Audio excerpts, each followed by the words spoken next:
tudo bem? Tudo bom e você, Paulo? Tudo bem. Adriano, você está em Petrópolis agora? Estou aqui em Petrópolis. Estou aqui na nossa terra. Vocês vão ficar aí durante toda a pandemia? Na verdade, eu só estou eu aqui, né? Do pessoal do Hermes, só estou eu. O resto dos caras estão tudo em São Paulo ainda. E eu pretendo ficar aqui. Esse período da pandemia, eu acho que eu vou ficar por aqui, sem previsão ainda de voltar para São Paulo. Estou aguardando. Ah, faz algum sentido, porque esses dias eu vi o Franco reclamando de Sabiá começando a cantar cedo. E eu pensei, não, mas eles começam a cantar cedo em cidade grande, né? Eles são um pouco ciumentos, eles querem fazer mais barulho do que os demais. Então, se começa a máquina 3 da manhã, ele começa às 2. Então, eu achei que eles estavam em São Paulo, então só você tá no Rio. Só eu tô aqui. Bom, gente, bom, eu acho que todo mundo que está chegando aqui veio por causa de Hermes e Renato. Acho que tiver algum seguidor meu por outro motivo. Esse é o Adriano Silva, que interpreta o Joselito, do programa Hermes e Renato. E acho que, pelo menos eu, como fã que vou atrás de entrevistas com vocês, eu acho que vocês raramente dão entrevistas sozinhos, né? Sem o restante do grupo, né? Não é muito corriqueiro, assim. A gente sempre procurou fazer as coisas juntos, né? Desde quando nós começamos, né? Então, a nossa história se formou assim, como um grupo. Então, a gente sempre preferiu fazer entrevistas e participações em outros programas e tal, o grupo junto, né? Mas, assim, de uns anos para cá, também isso tem mudado bastante, até para poder dar um refresco para todo mundo, né? Porque cada um também tem seu compromisso particular, então acho que tem umas horas que precisa se dividir para também funcionar, né, a nossa história. Então, todo mundo tem a liberdade de fazer seus bate-papos e, enfim. Mas o lance de fazer junto é uma coisa bem a coisa do grupo, assim, né, de Petropolitana, assim, aquela coisa a gente tem essa mania. Assim. Falando em Petropolitano, tinha uma lenda no Orkut que você era o único carioca do grupo. E, não, você é petropolitano também, né? Não, eu sou nascido no Rio, no estado do Rio, Ah, No Rio, na capital. escondendo. Tá, É, na capital. é, Escondendo o jogo, né? Agora ninguém quer assumir o filho feio, né? Ninguém quer ser carioca nesse exato pois momento, é. né? Não, eu estava até comentando isso com a minha mãe ontem, assim, é meio angustiante, né, tu falar que é carioca, assim, nesse momento, mas assim, não tem como, não dá para esconder, né? Aquela história Aliás, do um filho beijo pra feio, dona. filho feio não tem pai, né? Filho feio não tem pai. Aliás, um beijo pra dona Verônica. Espero que ela esteja Boa. vendo a gente. Ela tá Pessoal vendo. da, pessoal aqui, o pessoal que fez Hermes e Renato, todos os figurantes, o pessoal se considera família e a gente foi adicionando todos os familiares de vocês. Vocês nem tinham conta em rede social, a gente já tava todo mundo conversando, todo mundo amigo. E assim mesmo, é intruso, né? O pessoal é meio Joselito, vai lá inconvenientemente, oi, eu sou fã, vou adicionar sua mãe, vou adicionar sua irmã, seu filho. É assim Faz mesmo. tempo, faz tempo. Acho que desde quando você falou, quando criaram a comunidade aí do Orkut, né? E eu lembro que minha mãe, minhas irmãs sempre participaram muito, eu nunca tive Orkut, assim, enfim.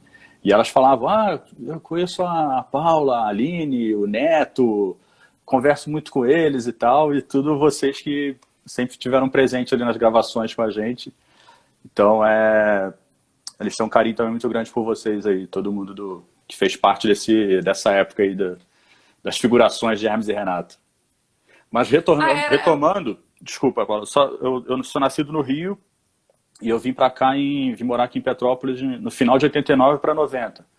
Foi quando meus pais mudaram, alugaram uma casa vizinho com a casa do Fausto do Franco, muro com muro. E aí que começou toda a nossa história, a gente, a amizade. Eu tinha 10 anos de idade, né? Então, hoje já tô com 40, tô com 40, eu faço 41 já, então são aí 30 anos de amizade. Nossa, então eu lembro que nessa comunidade do Orkut, porque tinha duas, você sabe que acho que a maior do Orkut, a maior do mundo inteiro, chegou a ser Joselito presidente. É que você não estava no Orkut, mas foi, né? Pois é, então, eu não sabia, assim, por não estar presente ali, mas eu sei que a galera falava, e a do Hermes também, chegou a ser uma das maiores comunidades aí. Pô, muito louco, né?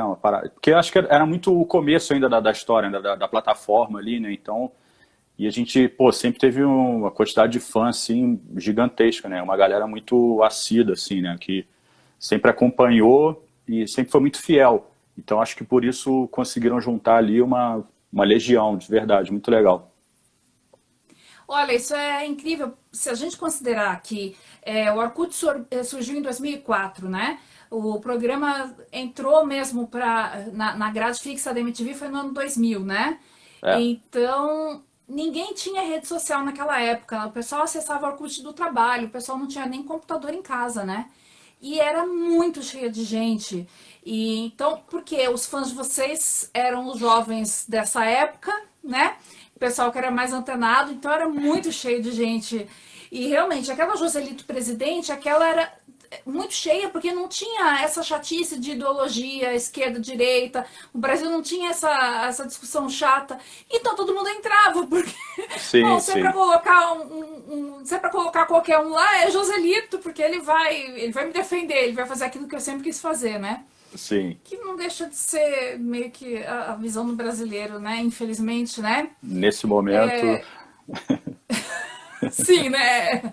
Aí você tem fãs famosos, você tem fãs que são, digamos, também que se tornaram humoristas famosos. Eu não sei se você conhece a lenda da internet, o Joselito Miller. Ele já é o segundo Joselito livro Miller. dele. Ele esteve comigo faz acho que umas 3 semanas aqui. Ele é meu amigo mesmo. E ele perguntei se o nome Joselito era por causa do seu Joselito. E ele falou que sim, é uma homenagem ao seu personagem. Que legal, maneiro. Eu depois eu dei uma entrada lá no seu perfil, eu vi que tem lá, a entrevista dele tá gravada lá, depois eu vou assistir, eu não vi ainda, depois eu vou parar para assistir. E é muito legal, né? Como é que pode, né? Uma parada, uma coisa que surgiu como uma brincadeira, né? Aqui no quintal da casa do Fausto do Franco aqui, em Petrópolis, e tomar a proporção que tomou, né? O exemplo do personagem do Joselito, que a gente criou aqui ainda, né? Período antes da MTV, na época do VHS ainda, e a gente conseguiu transpor ele aí, né? Criar, mapear um personagem e colocar ele no ar para as pessoas entenderem o que era o Joselito, né? É, a gente passou um perfil dele e assim, foi exatamente em 2001, acho que foi 2001 que a gente fez o Joselito. E aí, enfim, o termo sem noção, tipo, uma coisa que a gente usava aqui, um termo nosso, assim, de moleque, a gente usava para exatamente reclamar da brincadeira meio que exagerada do Joselito, né?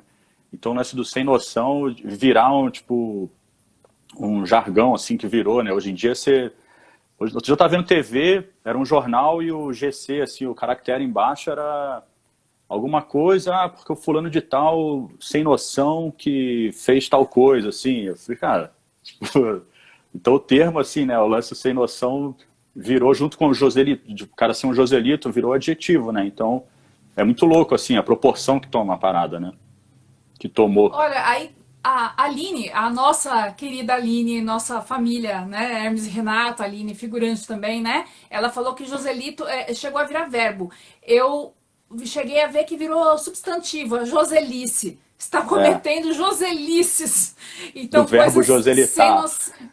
Verbo joselitar. E aí, quem está chegando agora, ou quem se tornou fã, porque são 20 anos de programa, aliás, essas lives que eu vou fazer com você, eu estou utilizando para documentação, para biografia do grupo, né? Boa. Então, da comemoração.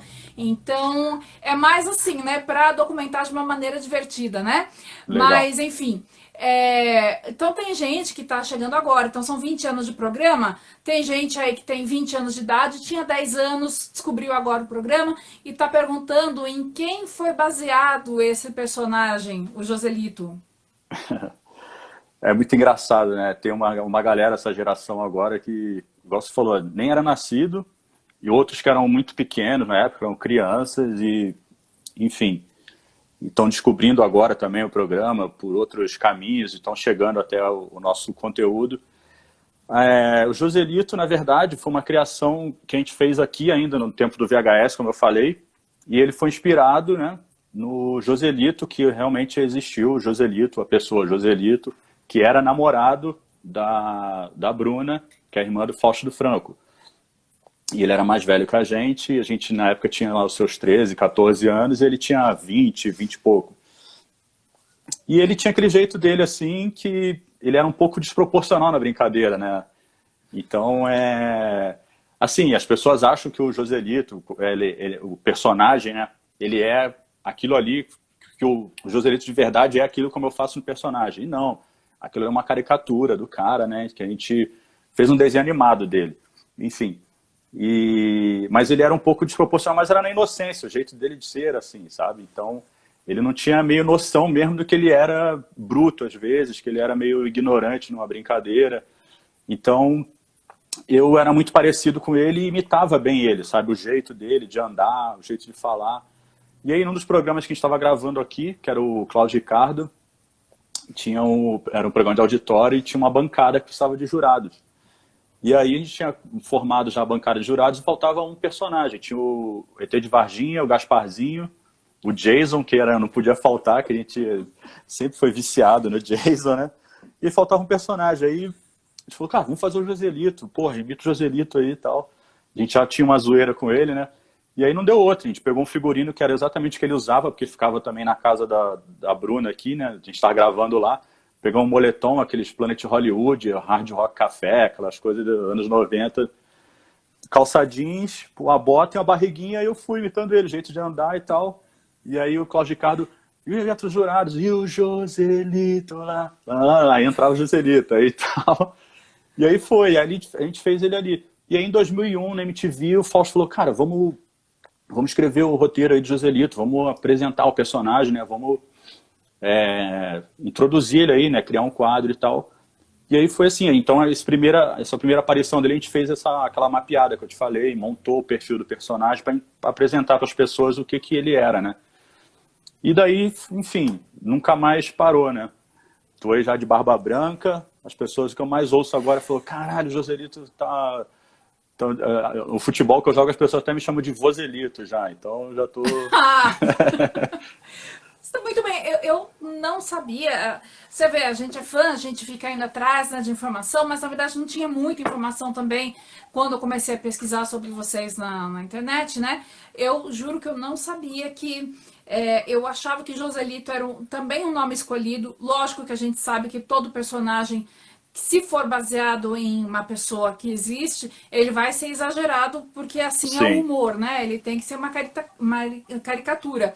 Mas, por exemplo, eu ia até perguntar, mas já que você falou, eu ia perguntar por que escolheram você para interpretar esse namorado da Bruna. Bruna, se você estiver vendo, um beijo para você.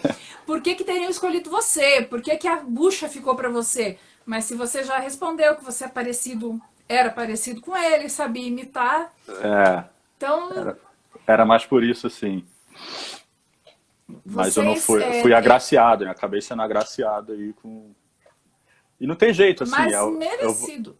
Eu vou ser, tipo, Joselito pro resto da vida, assim, sabe? Tipo, muita gente não sabe meu nome de verdade, não sabe que eu chamo Adriano, sabe? Muita gente, muita gente.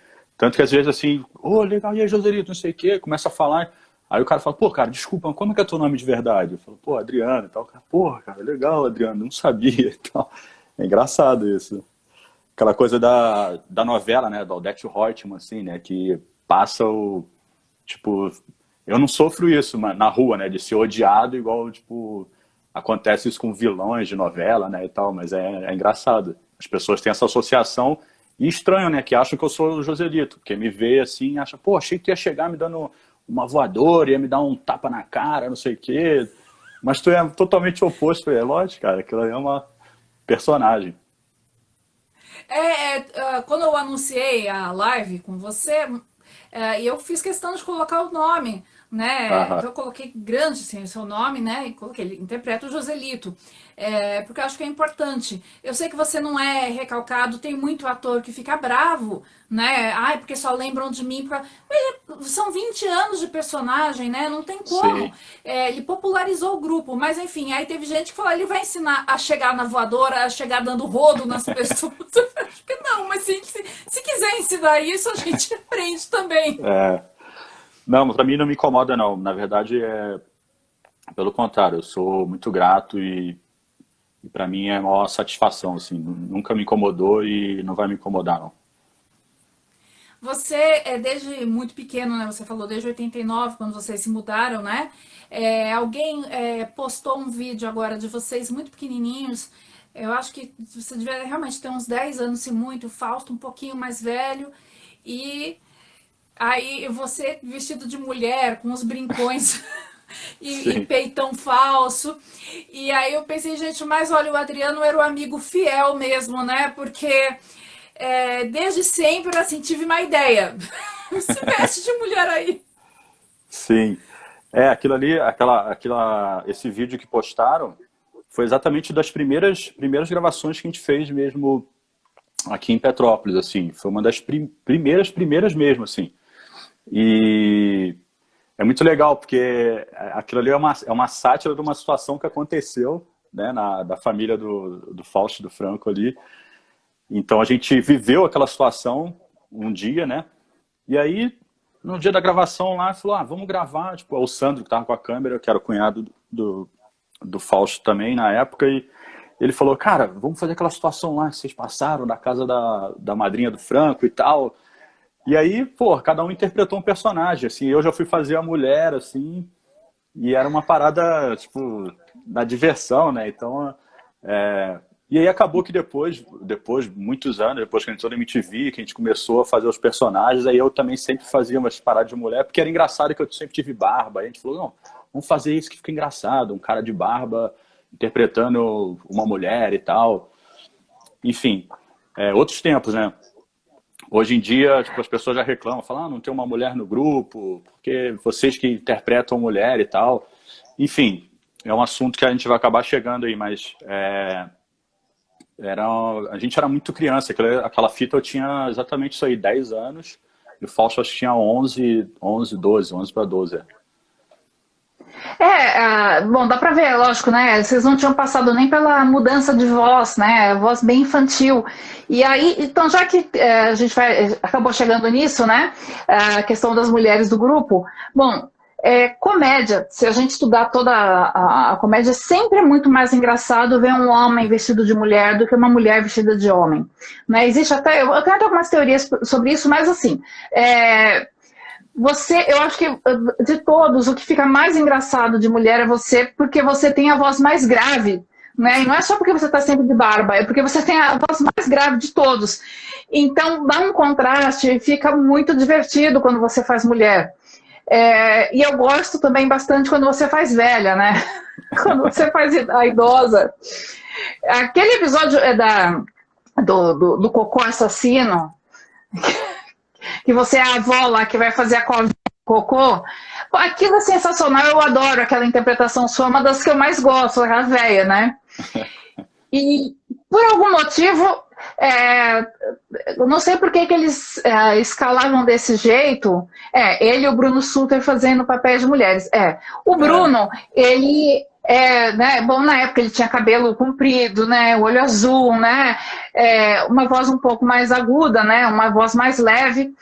O Bruno ficava lindo de mulher, ficou uma mulher linda, né. O Fausto também ficava muito bem de mulher, com aquele olhão dele, né.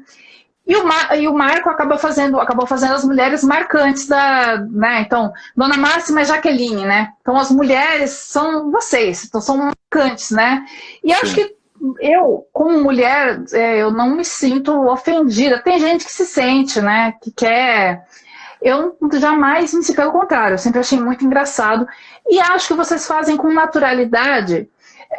Por incrível que pareça, mesmo estando de barba, você e o Felipinho, peludo, né? Barbudo, e fazendo mulher. E ali a gente esquece, a gente enxerga uma mulher mesmo. É impressionante, vocês atuam com muita naturalidade. O Felipe falou que agora, depois que vocês foram fazer teatro, ele começou a ler sobre técnica de teatro. Bom, logicamente você começou a gravar com 10 anos, você não tinha feito nenhum curso, nada, né? Nada. Na prática. Era tudo assim, era tipo na raça, né? Aquela coisa de você acreditar muito no que está fazendo, né? Acho que o grande lance de você, independente do tipo de personagem que você vai interpretar, né? É você conseguir se desligar de você mesmo e se vestir daquele personagem, né? Eu acho que ali aí você consegue ir dando as características que, se você tiver a liberdade de você criar, né? Se você já vier com uma coisa criada, aí você vai estudar aquilo ali, mas como a gente sempre foi, nós somos donos das nossas próprias ideias, né? De fazer o roteiro e de poder criar ali. Então eu particularmente penso muito assim, sabe? Na hora que você se veste, desde dar ideia para maquiadora ou para figurinista para montar uma peruca, fazer o tipo de maquiagem, caracterização daquele personagem. Então ali você começa a se vestir e você vai criando o caminho que você quer dar e para você interpretar, né? Então é quase que uma coisa, você incorpora ali e vai, né? Então eu acho que o lance dos personagens você interpretar é muito isso, assim. Eu acredito muito nisso e sempre procurei fazer desse jeito. Então, mulher que você vai fazer, a personalidade dela é essa, é desse tipo, então vai nesse caminho. E aí você vai, tipo, muda a voz, trejeito, né? Você tem um jeito de andar, de mulher, mas, porra, não tem como. O cara com um sovaco cabeludo, com o peito cabeludo e barba, mas você, tipo, disfarça no onde dá, né? Onde não dá, não tem jeito. Então, acho que isso sempre foi o diferencial do nosso humor, assim, sabe? E todo mundo, é uma coisa que a gente tem desde moleque, assim, sabe? Entre a gente sempre foi uns moleques muito perceptivos, assim, das coisas, sabe? A certo ponto até meio folgado, assim, sabe? De perceber jeitos das pessoas e ficar olhando e rindo e chamando atenção. Então isso vai ajudando você a criar, mentalizando o personagem na sua cabeça, né? Então a gente sempre teve isso entre a gente, assim, uma coisa muito nossa, assim, desde o moleque. Todo mundo, assim. Então acho que isso ajuda muito na hora de você interpretar um personagem, seja ele qual for, né? Então eu acredito muito nesse caminho. O Felipe comentou na semana passada, né? Que uma coisa que muita gente pensa é que vocês fazem tudo no improviso, né? E, na verdade, é injusto, né? Porque vocês escrevem juntos, né? Vocês têm um roteiro, mas eu acho assim que é uma coisa, pode ser até um pouco ofensiva, né? Porque parece, fez qualquer improviso, parece que é de qualquer jeito, e na verdade não é. Mas eu entenderia até como um elogio, né? Então, quando pensam que é no improviso, eu entendo que parece muito natural, então parece improvisado, né? Então não parece uma coisa ensaiada no sentido de artificial, né? Então, você falou uma coisa parecida até com o Felipinho, né? Quando vocês estão roteirizando, já estão pensando, né, em como vai ser. Então já estão criando os tiques dos personagens, a maquiagem, como que vai ser.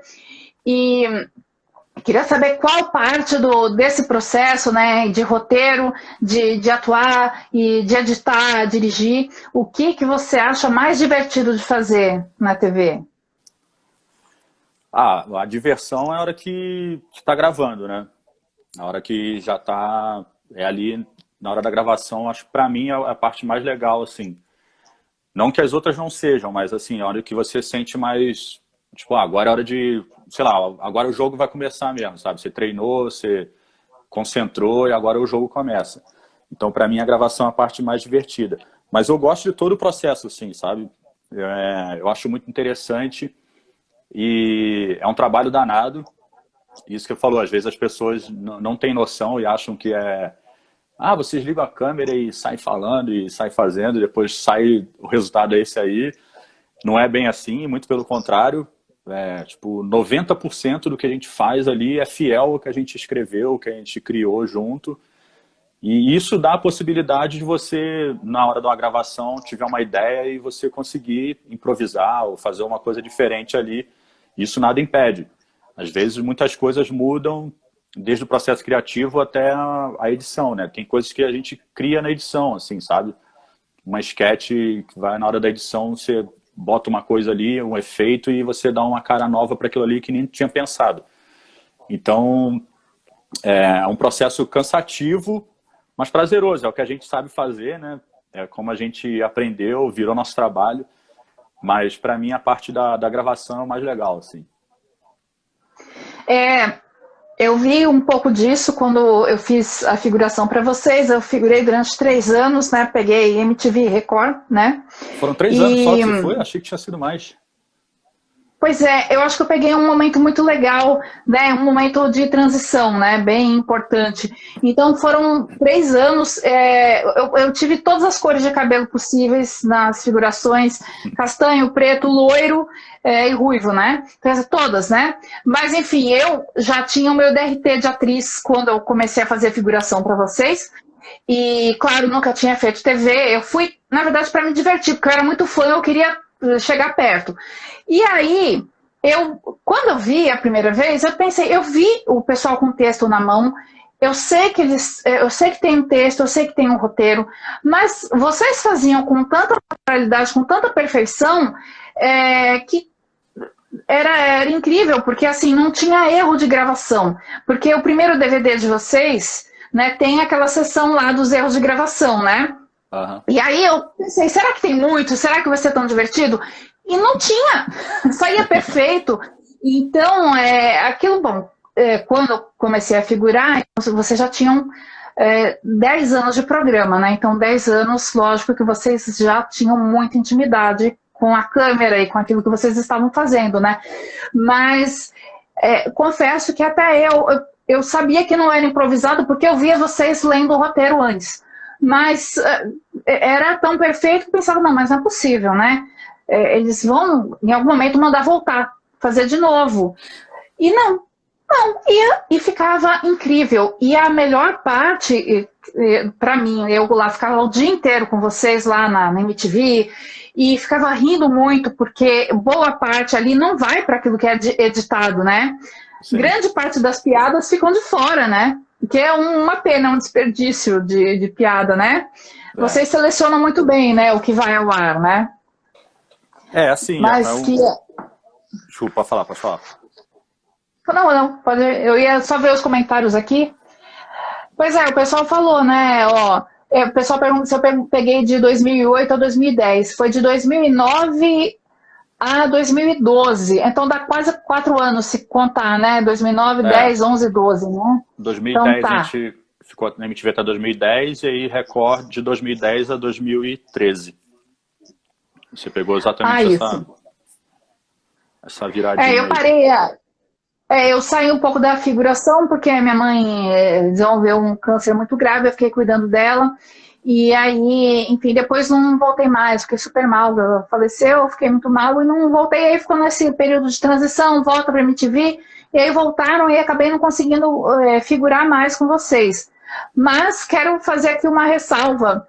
Eu sou formada, né, em teatro, nunca tinha trabalhado na TV, mas a primeira vez que eu ganhei dinheiro para trabalhar na TV foi quando eles foram para Record, porque a gente não ganhava a figuração da MTV, né, era por amor. Sim.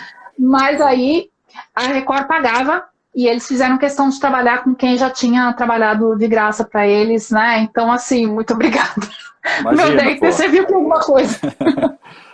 Não, vocês, vocês sabem que vocês tiveram uma participação muito importante na nossa carreira, né? Desde o período da MTV até Record, FX, né? Muita gente participou também, que era daquela época. Enfim, e era uma parada muito legal, assim, porque exatamente isso, como você falou, era a galera que ia para participar, porque eram fãs e porque gostavam, né? Porque tinham disposição às vezes tinha gente que faltava trabalho, tinha gente que faltava aula, tinha gente que deixava de, sei lá, ia virado de balada e chegava lá para participar. Então era muito, isso sempre foi muito legal e foi sempre, a seleção era sempre feita ali pelo Facebook, pelo Orkut, né? Não era Facebook, é pelo Orkut, pela comunidade. Nem existia, nem existia Facebook. Era da comunidade ali. Então isso é muito legal, assim, vocês acompanharam durante muito tempo, assim, a nossa história também. E, pô, isso é muito legal, assim, deve ser uma experiência, pra gente é uma experiência foda, assim, contar com... Porque vocês viraram amigos, né, cara? De estar ali, conviver, de conhecer família, igual a gente estava falando. Então, é muito legal isso. Nós que somos gratos aí sempre a vocês por acompanhar a gente durante tanto tempo. Eu agradeço porque, assim, vocês de deixarem a gente ficar lá o dia inteiro, né? Normalmente era aos sábados, porque justamente o pessoal, como a MTV não pagava, né? Era voluntário, tá? A gente assinou tudo, não tô reclamando da MTV não, tá?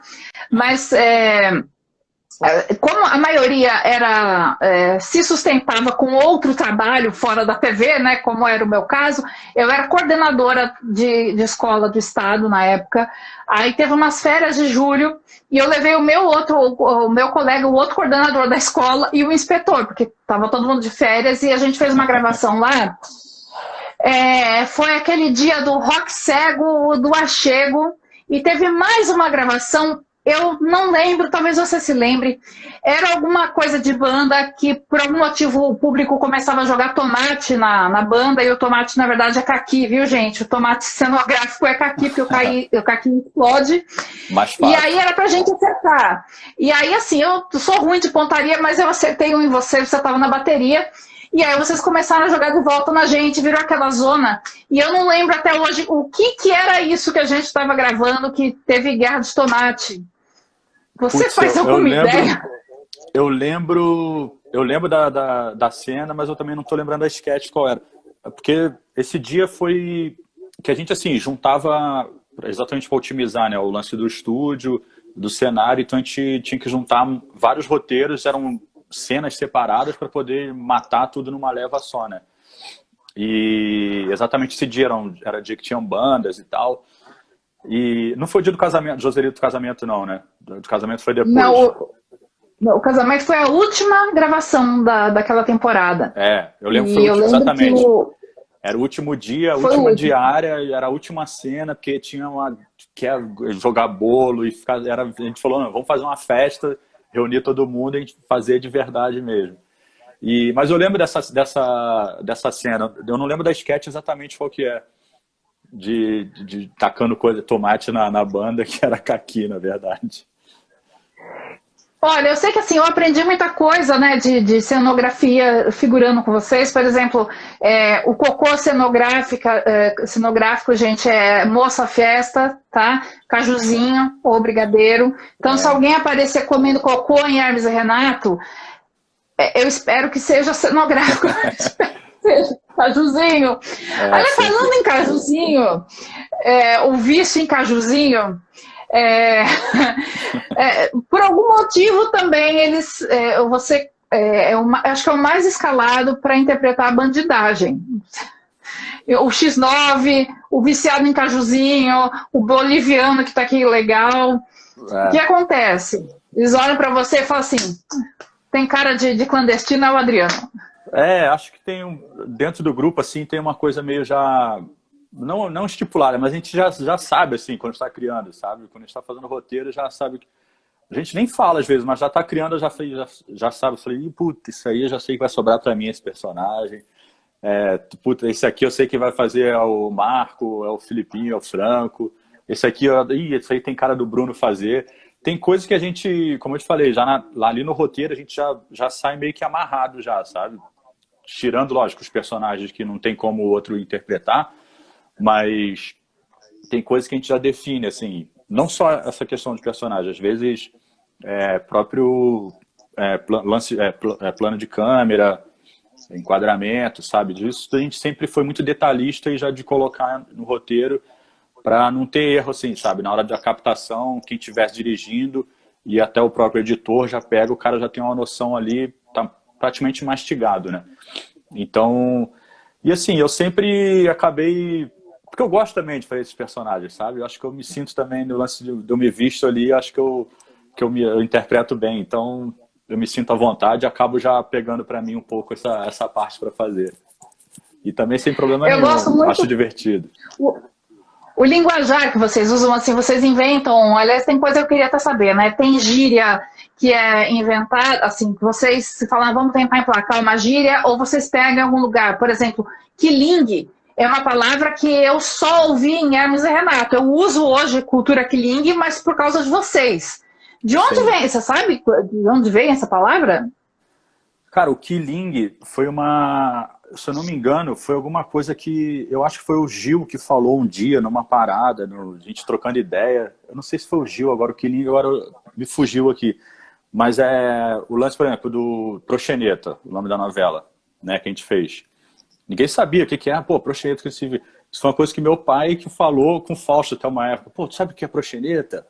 Ah, o cara é mó proxeneta. Aí o Fausto falou, não, como assim? Que porra é essa? Quer dizer isso aí, Zé Paulo? Não sei o que. Aí ele falou, não, proxeneta é cafetão de viado. Então o termo proxeneta vem daí. Então tem toda essa...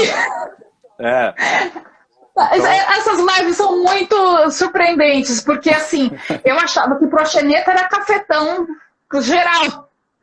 Mas tem mais essa agora... conotação pro homossexual, eu falei viado até no lance aqui não tem proxenetagem, né? Mas, proxenetagem, porque a gente usa muito, quando vai falar de política, o termo o proxeneta ideológico, né? O proxenetismo intelectual usa-se muito hoje na internet, e eu acho que quem popularizou a palavra proxeneta, que tá em dicionário, já era da língua portuguesa, sim, né? Não é uma coisa inventada, ela existe. Isso. Mas o quilingue... Se bem que eu nem sabia como escrevia, né? O pessoal na comunidade escrevia com K, killing. Eu falei, mas o que é isso? Então, eu até precisava perguntar. Foi acho que o Fausto que viu alguma parada que ele leu e fez junto exatamente isso, o Killing e o Sevandija, que vinham junto as duas conotações aí. Então foi uma parada que o Fausto que... Quando a gente estava criando, e aí também no dia que estava escrevendo o lance do Cláudio Ricardo, aí... Entrou o termo lá do Killing, você é um Killing, um Sevandija e tal. Foi isso aí, foi o Fausto. Eu tô lembrando, voltando aqui a fita, foi o Fausto que lançou, assim, que ele leu em algum lugar, enfim. E aí a gente inseriu nos nossos textos aí. Estão perguntando aqui se eu vou deixar a live salva. Vou sim, e vou depois colocar no YouTube, eu vou editar, tirar a parte em que o Adriano ainda não estava. E aí, assim, já que você falou no seu pai, o seu pai, ele aparece naquelas vinhetas de carnaval, né? Sim. Eu sei, a sua irmã fica brava quando a gente fala, mas, gente, é o pai dele, é o pai do Joselito, que aparece lá na vinheta, lá, passaram a mão na bunda do meu pai. Na marchinha do papai viado, O pai era viado. Então, a minha mãe adorava, a minha mãe foi justamente no ano que ela morreu e eu comecei a pedir pro Bruno. Eu falei, olha, coloca mais, né? Porque realmente eu acho que nem YouTube tinha muito. A gente baixava os vídeos de vocês em sites lá. Eu tenho até hoje um CDR, ou um DVD-R, que eu baixei um monte de vídeos de vocês, uns 20, e da leva antiga, lógico, né? Então nem tinha YouTube, mas aí vocês começaram, acho que, a colocar no site as marchinhas de carnaval, que são eu acho que são um espetáculo da cultura nacional. Vocês foram tão proféticos, você deve lembrar mais um daqueles em que você tá vestido de mulher / viado, né? Aquele bailinho de carnaval, você tá com uma sainha de tule, um topzinho e aquelas anteninhas. Aquilo tem 20 anos e hoje, se você for no bloquinho de carnaval, as meninas usam exatamente essa roupa. O bloquinho aqui da Faria Lima, pega o metrô aqui na época de carnaval, elas estão exatamente com a roupa que você estava, naquele lá, meu nome é Valdemar, que aquele é um Hermes Renato mesmo. E o Hermes, é hoje que eu tiro a cueca. E no fim você, com esse seu vozeirão, fala, meu nome é Valdemar, porra. E aquilo Então, mas até aquilo é profético. Depois daquilo eu comecei a ver E quando eu vejo, que é isso?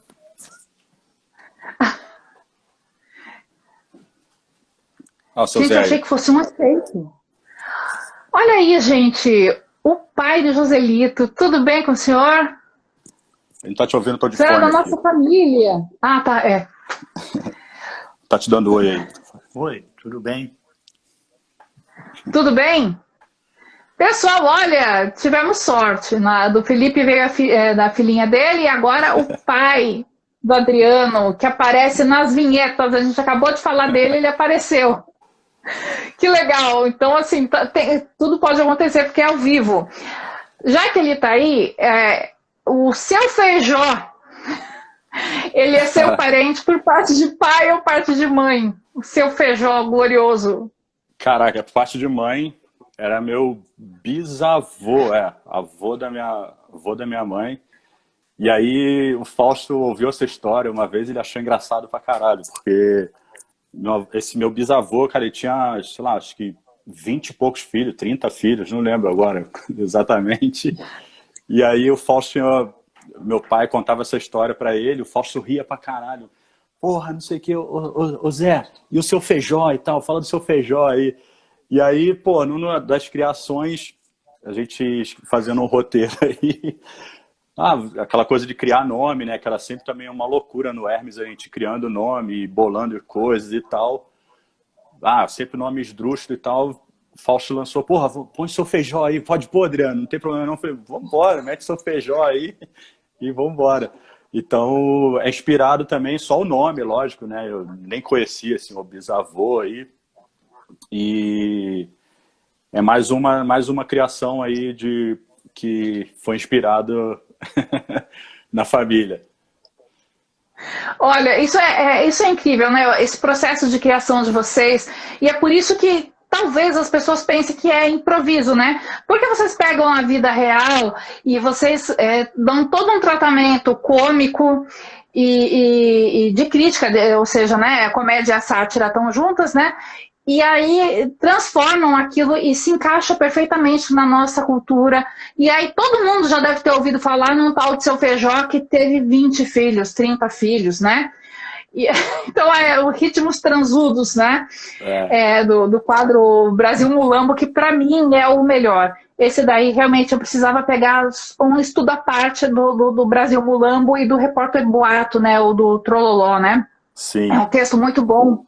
É um texto incrível, né? É claro, né? Vocês, eu acho que muito corretamente, estou vendo aqui o tempo, porque você sabe que Instagram de pobre, a gente pode ficar 1 hora só e depois eu perco a live, né? Então, tem que salvar. Por isso que eu estou aqui olhando o relógio o tempo todo. Então, assim, então eu ia comentar sobre a naturalidade com que vocês fazem e que vocês também não costumam se meter em política, o que eu acho extremamente saudável. O humor de vocês não fica datado, pelo contrário, é muito profético. Eu quero criar uma sessão no livro das profecias de Hermes e Renato, já tem um monte de exemplo, e justamente porque vocês não tentam cravar coisa, né? Então vocês não tentam prever, vocês não criticam aquilo que está na hora acontecendo, vocês não têm alvo um político específico, vocês não imitam político, que eu acho muito bom, porque Hermes e Renato é uma coisa muito sagrada para mim, para qualquer político merecer uma sátira. Então eu acho que nenhum político merece nem ser zoado no programa de vocês. Não merece nunca, porque Hermes e Renato é para sempre. Isso é uma coisa assim que a gente sempre teve muito cuidado e uma parada que partiu muito do Fausto, assim, sabe? Ele sempre teve muito esse olhar, não só na questão política, sabe? Mas a gente conseguir, através da nossa sátira, né? A gente fazer a crítica. Nosso programa é recheado de crítica política, né? E sem ser agressivo, né? Sem ser partidário. E eu acho que isso é a parada mais preciosa que a gente tem, sabe? Não que ninguém aqui seja alienado ou que não tenha um lado, sabe? Não, mas eu acho que isso é muito pessoal. E acho que ali a gente tem uma forma de fazer que acho que eu admiro, acho isso muito interessante. E a gente consegue falar de qualquer tipo, né, de qualquer assunto, seja tema político, seja temas religiosos, enfim, sem ser agressivo, sem levantar bandeira para lado nenhum. Eu acho que isso é uma coisa saudável, assim, né? Uma postura que a gente tem que é saudável e ok, acho que a gente vai seguir assim, continuamos fazendo nossas críticas, mas de um jeito certeiro, pontual, sem ser ofensivo para lado nenhum. E eu acho que esse é o grande lance, assim, sabe? Tanto que você não vê nosso nome envolvido, né, sendo criticado por, os caras, porra, eu gostava tanto dos caras, mas eles são, sei lá, de lado tal. Eu gostava tanto deles, mas eles são do lado X, Y, sabe? Então a gente nunca vai ter isso porque a gente faz nossa sátira, nossa crítica sem levantar bandeira a partido nenhum. E eu acho que é por isso que vocês são considerados, né, a melhor... Quem é fã, né? Eu acho que assim, a melhor coisa que já aconteceu aqui nesse país em termos de humor. Muita gente fala que é filhote do Cacete Planeta, de fato deve ter muita coisa inspirada, né, no Cacete Planeta, mas também vocês me pareceram sempre assim, independentes, né? Sim. E assim, o Caceta, é claro, ele marcou a nossa vida, né? Nós temos a mesma idade, né? Ele marcou a nossa vida, a nossa adolescência. É claro que todo mundo lembra de uma piada do Caceta, mas é aquilo, né? A política passa, né? E o humor fica. Então, quando você faz um humor muito voltado para a crítica política, ele perde a graça. Passou o quê? Um mês, né? Hoje em dia, aliás, passa uma semana. A gente não dá nem conta de zoar, né? E então por isso que Hermes e Renato fica para sempre. As pessoas lembram, né? Sim, acho que é mais certeiro, assim, tudo bem, é muito particular isso, né?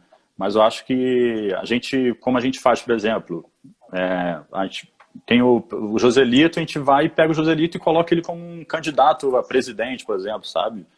Usa do nosso artifício ali para poder fazer a sátira, fazer a brincadeira em cima da política, nesse caso.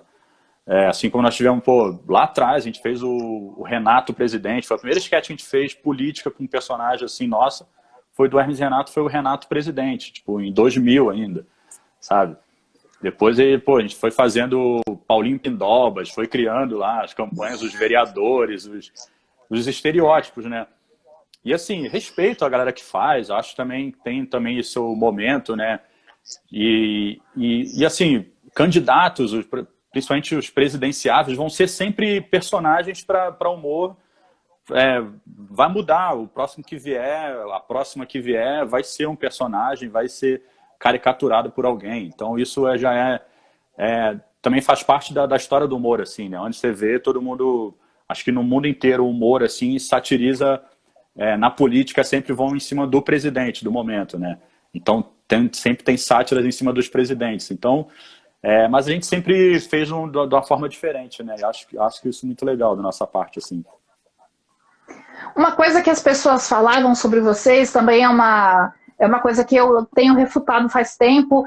Queria também escrever uma parte sobre isso no livro. Não sei se vai caber tudo numa biografia, senão eu escrevo um outro com análises de Hermes e Renato. Eu estudo bastante humor, desde que eu estou na faculdade eu estudo, né? Mas eu lembro que a primeira referência que eu tive a vocês era assim, aquele programa que só tem palavrão, que passa na MTV. E aí aquele programa é engraçado porque só tem palavrão. E nas comunidades de Orkut, o pessoal achava que fazer a graça era falar palavrão. E eu sempre entendi assim, olha, ninguém se sustenta apenas em palavrão. É um texto elaborado. O palavrão foi uma coisa, digamos, corajosa, foi ousado na TV aberta. Nunca tínhamos visto. Se a gente considerar que a dublagem brasileira, ela transforma até bosta em droga, né? Então o cara tá falando oh shit, que droga, né? Seu filho da puta vira seu filho da mãe, né? Fuck you vira vai pro inferno, né? Sim. Então aquilo foi um choque. E se for ver, assim, o próprio Joselito, ele não falava muito palavrão. Acho que era só Hermes e Renato mesmo, eles falavam como personagem de porno chanchada, né? Sim. Mas Joselito, moleque, era mais ação, mas não era palavrão. E se a gente for pegar as expressões que ficaram de Hermes e Renato, elas são as que não são o palavrão. Então, aquilo de bichinho de matar com pedra, essa daí está sendo muito usada no Twitter. Aquilo, você gosta mais de estudar ou de batata, você é sem noção. Então, eu acho que quem continua acompanhando o programa já deve ter percebido faz um tempinho, né, que não é um programa de palavrão, né? Aliás, faz muito tempo que mudou esse perfil, né? Foi ficando mais sofisticado, né? Eu acho que com o tempo. Eu acho que assim, o lance do palavrão sempre foi muito contextualizado dentro do nosso programa, né? Como você falou, era mais em cima do quadro do Hermes e Renato, porque tinha toda a história de ser uma sátira da pornochanchada, né, brasileira. Então, tinha isso, né? Os filmes eram assim, a linguagem era assim. Então, a gente pegou aquilo e deu uma exagerada no estereótipo e no vocabulário, usando os palavrões. E assim, isso você falou, por exemplo, o Joselito sempre teve cuidado, né, de não usar tipo, palavrão ali no personagem, sabe? Porque não tem a ver, tipo, o cara já tem aquela personalidade, não tem porquê sair falando também, ai, meu irmão, vai pra puta que pariu, vai se fuder, eu te meter a porrada, tomar no cu, caralho. Não tem, sabe? Já perde um pouco ali a mão, né? Então, mas eu acho que foi mais por isso, sim, porque a forma como a gente apareceu na MTV, como foi chocante, assim, né? Por todo o contexto da coisa, né? Aqueles caras com peruca e óculos, com roupa nos 70, aquele visual diferente, com uma trilha, uma estética de gravação diferente, o vocabulário diferente, com palavrão. Então aquilo foi realmente ousado para a época, né? Então, assim, e aí acho que essa primeira impressão ficou durante um tempo. A gente sofreu muito, assim, modo de falar, de questões na MTV com anunciante, fazer merchandising, patrocínio, assim, a gente não tinha porque nenhuma marca queria associar, tipo, seu produto a Hermes Renato, porque era sempre, aqueles caras daquele programa trash que são desbocados. Dentro da própria MTV tinha uma galera dos setores que, esses malucos, esses desbocados aí, esses carioca desbocados, sabe? Então era engraçado, assim, mas acho que, como você falou, não ia se sustentar, né, um programa 20 anos de carreira que a gente está completando se fosse uma coisa só baseada em palavrão e comer cocô de brigadeiro e dar voadora, sabe? Não ia. Então, tem todo um contexto aí, por que do dente usar o palavrão, usou e usa ainda em alguns momentos do programa, mas é muito maior do que isso. A qualidade que tem, o cuidado, enfim, é muito mais do que só o palavrão, né? A gente percebe, né, que vocês cuidam de muitos detalhes, né? Quem tem um olhar mais treinado, né? Como eu falei, eu estou estudando humor faz 20 anos, né? Eu estudo mais humor no texto, né? Mas, claro que no caso de vocês, só funciona porque o texto é bom. Só funciona porque tem um texto muito bem trabalhado. E, claro, um texto muito bem trabalhado porque as atuações de vocês são muito adequadas, né? Ou seja, tem qualidade.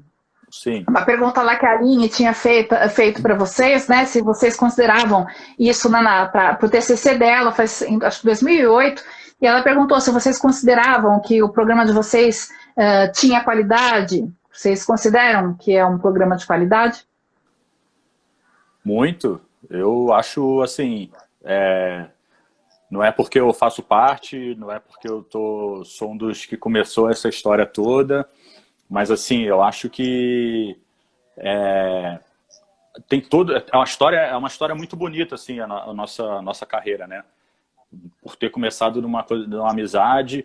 Então, eu acho que tem muita qualidade envolvida, tudo que a gente aprendeu, como a gente aprendeu a fazer, né? Ninguém estudou, ninguém fez curso de roteiro, a gente nós aprendemos fazendo, fomos desenvolvendo o nosso próprio método de criação também, no momento ali, até onde deu para a gente seguir naquele método. Depois a gente teve que se adaptar, lógico, para poder entregar um texto para TV, né, para MTV, não dá para você fazer uma coisa à moda caralho que também aí tu, enfim, a gente foi aprendendo, se adequando e aí a gente, então eu vejo assim, tem muita qualidade assim, sabe? E um cuidado assim que a gente tem que começa exatamente na hora que a gente vai ter a ideia. Então é aquela coisa do plantio, né? Você tem uma boa semente, uma boa terra, uma boa semente, aí você vai cuidando daquela mudinha que vai crescendo, e vai criando, vai alimentando, vai fazendo um texto bacana. Então tem todo esse cuidado para a hora que ele crescer e for te gerar frutos, serem coisas saudáveis, né? Então eu admiro muito isso na gente, assim, como grupo, como amigos, como criadores, como artistas, como músicos, esse cuidado. Então eu acredito muito nisso. Eu vejo uma qualidade assim que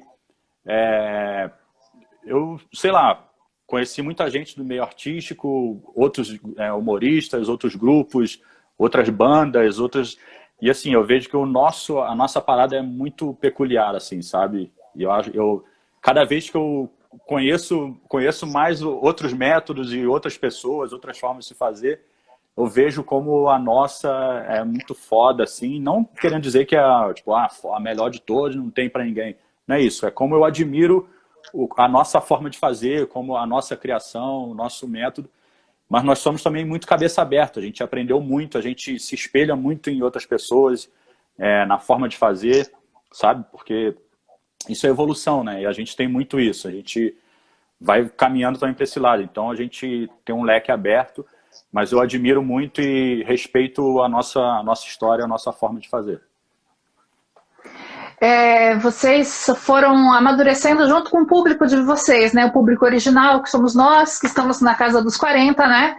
Sim. Então, então vocês começaram de uma maneira, por intuição, né? Já com uma sensibilidade artística, porque tem isso, né? Então tem a questão da intuição, né, o que se chama talento também, né? Então, o jogador de futebol que é bom, ele nem sempre vai estudar técnica, ele não precisa estudar física para entender o movimento da bola, a força que ele tem que usar. Às vezes ele faz porque ele consegue fazer.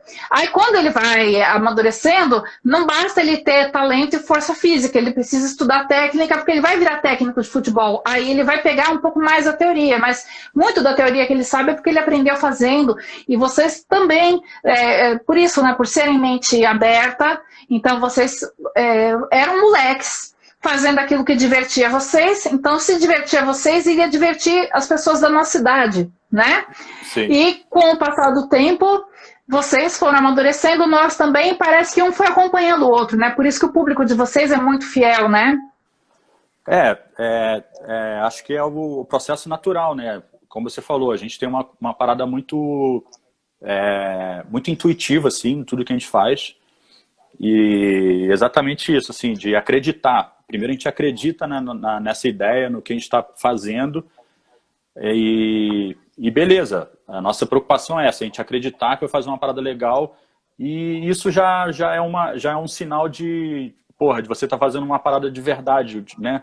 Então acho que isso as pessoas associam, sentem isso, sabe? No nosso humor, na nossa criação, no que a gente faz. Então, e esse processo de amadurecimento é natural, né? A gente vai evoluindo, vai amadurecendo, vai aprendendo, erra, e acerta, e vai aprendendo com os erros, e isso é o processo natural da nossa evolução, né? Como seres humanos, e isso reflete no nosso trabalho, né? Em todo mundo acho que é assim, igual você falou, um jogador de futebol, quando ele é moleque, às vezes ele, né, tem uma explosão, um espírito, e ele corre de um jeito, às vezes, que às vezes faz muito no ímpeto, e depois ele vai ver isso com, sei lá, um pouco mais experiente, ele vai vendo que, de repente se fizesse diferente, né, as coisas mudam, o modo de correr muda, né. Então, assim, com a gente também não é diferente. Acredito que, assim, eu particularmente, né, não me arrependo de nada do que a gente fez. Eu olho para trás, assim, e vejo, na verdade, com muito saudosismo, assim, né? Porque foram coisas bacanas, né? Então, assim, eu acho que isso é muito, muito gratificante. E a evolução é essa. E acho que as pessoas vão acompanhando e vão evoluindo junto com a gente.